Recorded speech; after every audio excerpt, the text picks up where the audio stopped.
Thank you for joining me today at my studio for a look from the bottom up at an absolute titan of the artisanal skincare world, a botanical fat that has traveled across centuries and continents to sit on our formulation benches.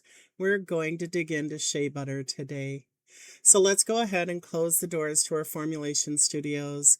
Put your phone on Do Not Disturb and pour yourself a cool glass of iced tea. Get ready for this look into shea butter.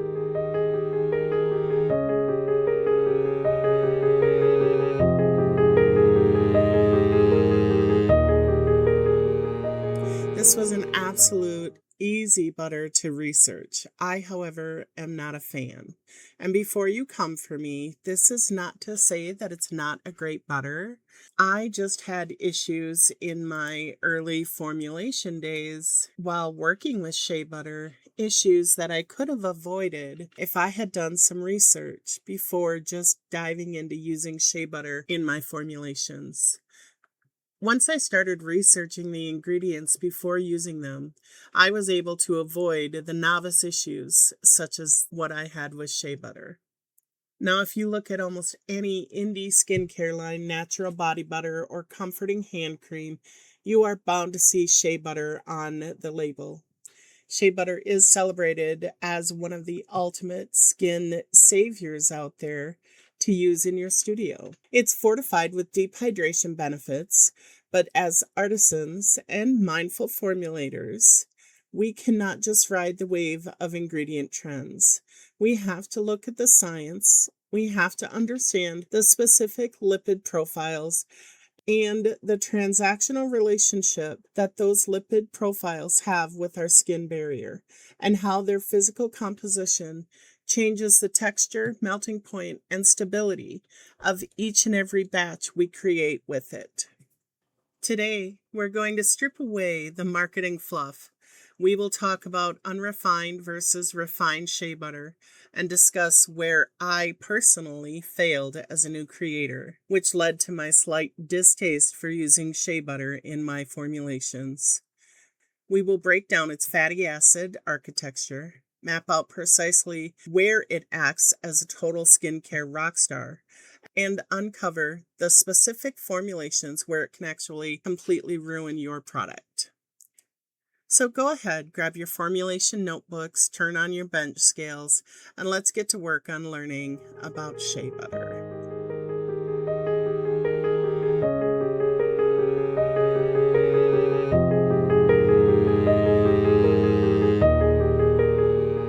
Let's begin by understanding exactly what shea butter is. It is extracted from the kernels of the shea tree, wild harvested across the African shea belt.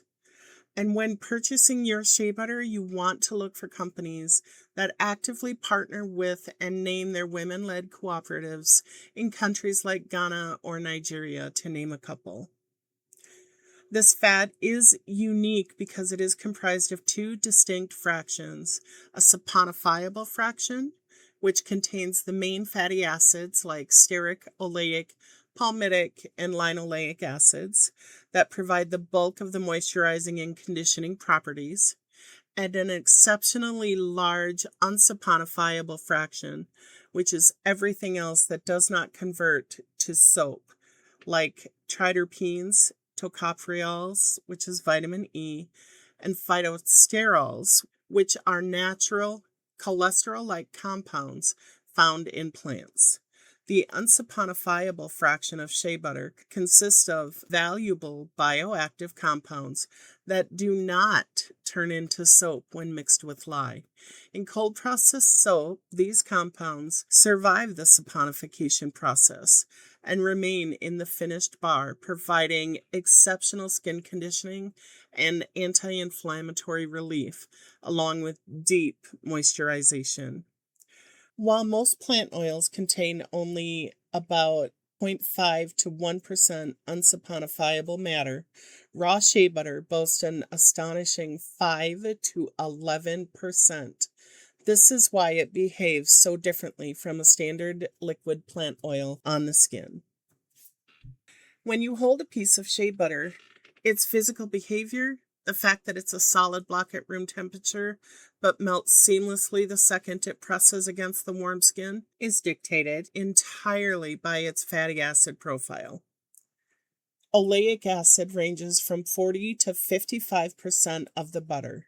Oleic acid is a monosaturated omega-9 fatty acid. It is deeply rich, heavily cushions the skin, and acts as a powerful penetration enhancer, driving other active ingredients deeper into the lipid matrix of the epidermis. Stearic acid ranges from 35 to 45% of the butter. This is a saturated fatty acid that gives shea butter its solid structural integrity.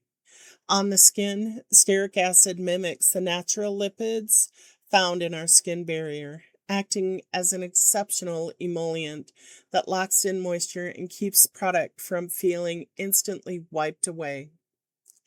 Linoleic acid ranges hovering at just 3 to 8%. This is an essential polyunsaturated omega-6 fatty acid. It is highly anti-inflammatory, but because it's present in such low amounts, shea butter is inherently a heavy protective fat rather than a light balancing oil.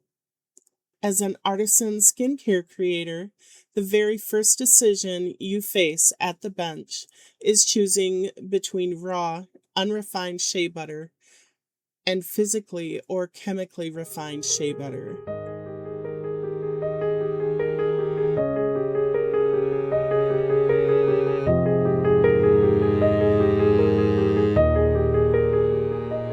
Unrefined or raw shea butter is extracted using traditional water boiling methods without harsh chemicals.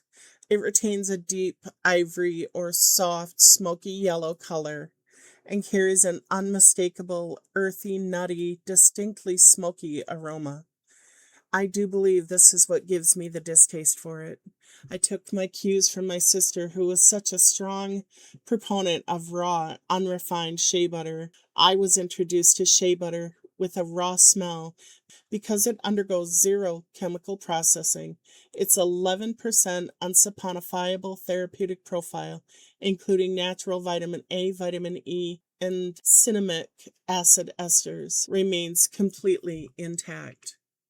Refined shea butter undergoes deodorizing and bleaching to remove color and that heavy smoky scent, yielding a pure, snow-white, completely odorless fat. This is the version that I now carry in my studio. I cannot formulate with raw shea butter because of the odor, but when I come across something that just screams for shea butter, I do use this refined option. While this makes it incredibly easy to scent with delicate essential oils, the high heat and processing strip away a significant portion of those healing, unsaponifiable compounds. If you're formulating a rich therapeutic heel balm, eczema salve, or a nighttime belly butter, unrefined shea butter is superior for its raw healing properties. But if you are crafting a high-end, elegantly quiet, luxury face cream or a delicately scented body lotion where a smoky aroma would offend the senses, refined is your structural saving grace.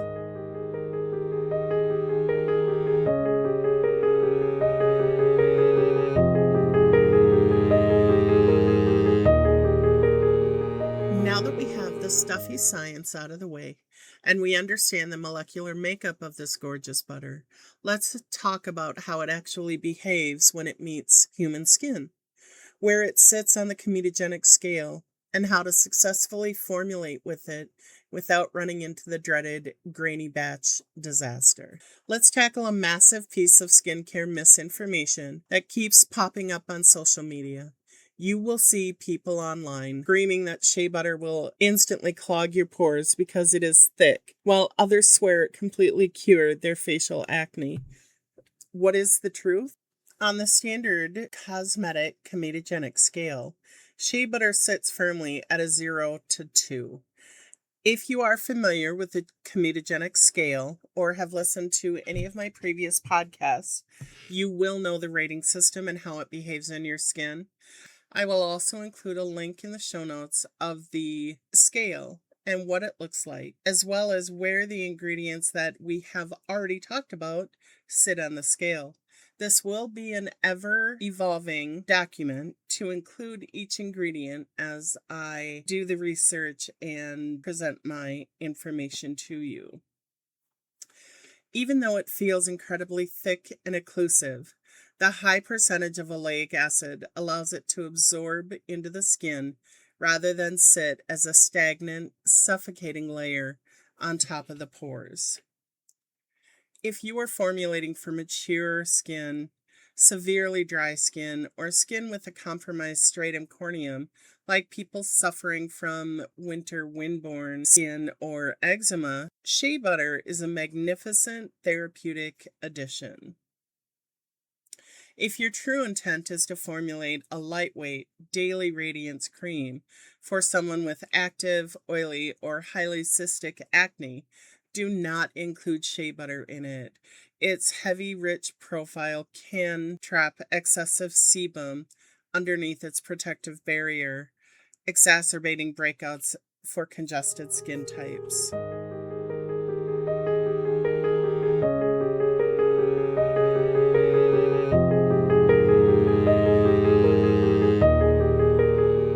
To make this instantly actionable for your next studio day, let's look at a scannable structural breakdown of where shea butter rules the world and where it has absolutely no business being in your beaker.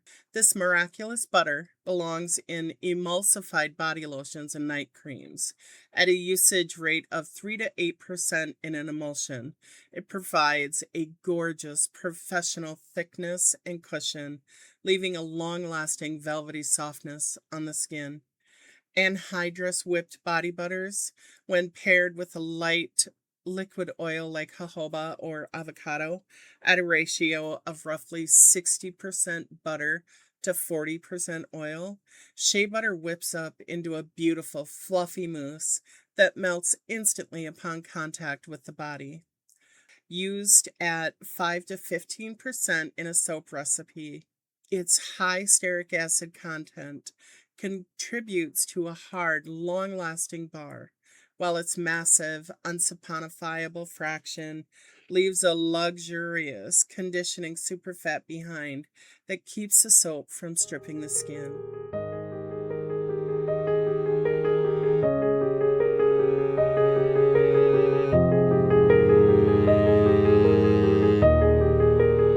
Where it should not be included, purely water-based or crystal clear products.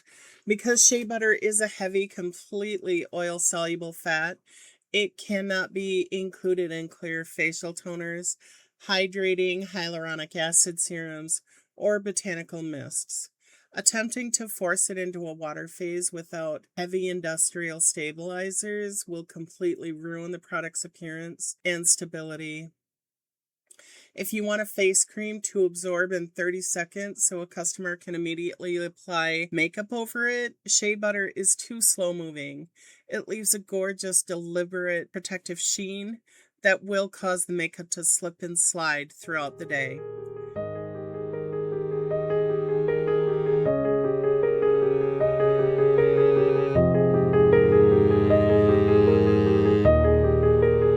I cannot close out this section without addressing the absolute biggest frustration every single shea butter formulator experiences: grittiness in your formulations. Here's a pro tip for you for defeating the grainy butter disaster, which I believe is another reason that I am not a huge fan of shea butter. As an early formulator, I had issues with graininess or grittiness in my formulations. You can create a gorgeous whipped body butter or an intensive salve, pour it into your jars, and it feels perfectly smooth. But 2 weeks later, your customer opens it and it feels like fine sand. What happened? Shea butter contains multiple types of fat: triterpenes, esters, stearic, and oleic acids. And every single one of those compounds has a different melting and cooling point. If your melted formulation cools too slowly at room temperature, the stearic acid molecules will find each other and crystallize first, creating hard, gritty, sand-like beads throughout your smooth butter. To completely prevent grittiness, you must master the temperature curve. Once you have melted your shea butter and combined it with your oils, during the cool down phase, you must cool the batch down as rapidly as possible. Pop your formulation bowl straight into a freezer or an ice bath, stirring frequently until it reaches a thick, opaque, soft serve-like consistency. By forcing the lipids to solidify instantly together, you lock them into a permanent, flawlessly smooth, non-crystalline structure that will never go grainy.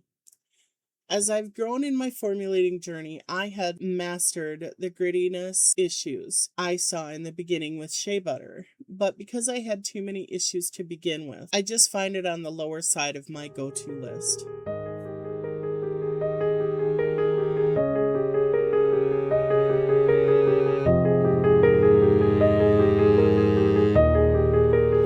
As we bring this look to a close, remember that shea butter is more than just a functional thickener or texturizer. It's a botanical gift that connects our modern formulation benches to ancient beauty rituals.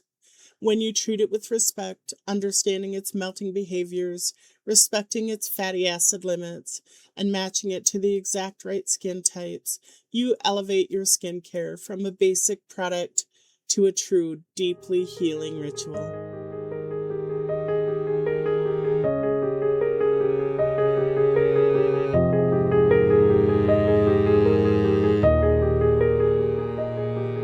I want to thank you so much for spending this time with me today on the Alluring Tranquility podcast.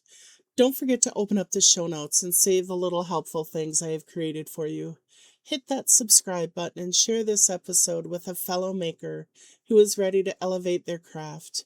Until next time, keep your science precise, your heart open, and your formulations beautifully intentional.